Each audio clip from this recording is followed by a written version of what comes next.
you said you boiled it down to these five, and as you said, it could be 85. So are these the issues that you think are the biggest obstacles for Christian women in the West today? Maybe. Yeah, I think they're the ones that, I don't know if they're the biggest obstacles. Maybe you could say it that way. They're the ones that right now just turn up over and over and over. Okay. I gotcha. I think they're just I see them every day on a daily basis. Well, one of the things that you wrote in the book that I really enjoyed, you actually quoted him several times, Rodney Stark, the sociologist and historian, who noted that one of the greatest gifts that Christianity gave its converts was its humanity. And I thought it was very interesting as you wrote that in there. Why is that an important thing for women and just all of us really to know today? I mean, why is that an issue that we need to be thinking about, like reconnecting with our humanity? Yeah.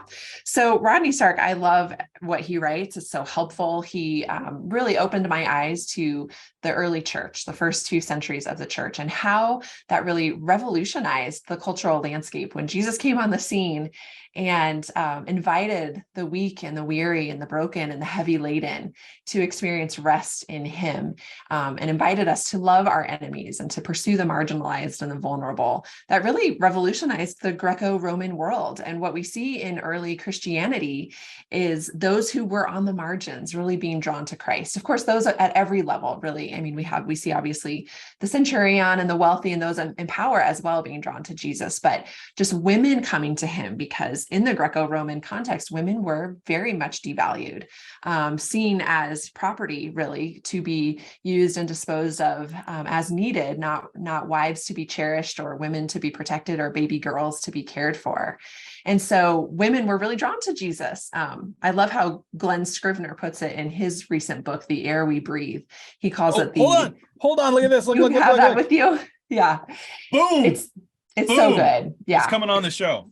Good. Anyway, yeah. I think that's such an excellent book. Also a TGC award-winning book. He calls it the Jesus Revolution.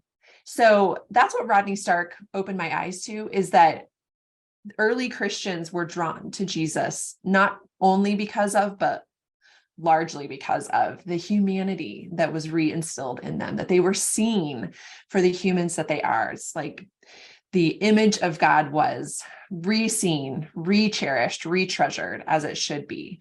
And so I see a lot of similarities in first century to 2023, 2022. Women and girls are, again, largely commodified, largely viewed as only as valuable as they are sexy or sexually, desirable or powerful in those ways. And they're seen as objects rather than as humans to be cherished and treasured. And so I love how he says, Christianity brought their humanity back.